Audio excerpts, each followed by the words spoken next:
High, আমি তোমাদের সৌমি। আজকে সকালবেলা উঠে খুব জলদি রেডি হয়ে নিচ্ছিলাম, কারণ আজকে আমার ভ্যাকসিনের ডেট ছিল আর সকাল 10টার মধ্যেই টোটো কাকু চলে আসবে, সেই জন্যই আরও তাড়াতাড়ি করছিলাম।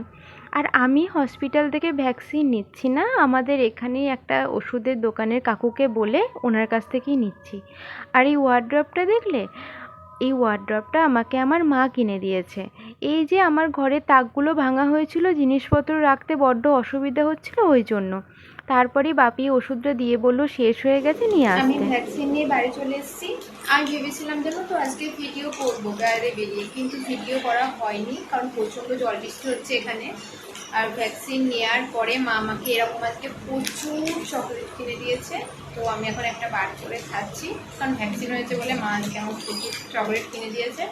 আর আজকে একটা হলো, এখনও তোমার 4টে বাকি। আগের দিন ক্লিয়ারেন্স হয়ে গেছিলো। তোমরা সবাই সাবধানে থাকবে, ভালো থাকবে, টাটা।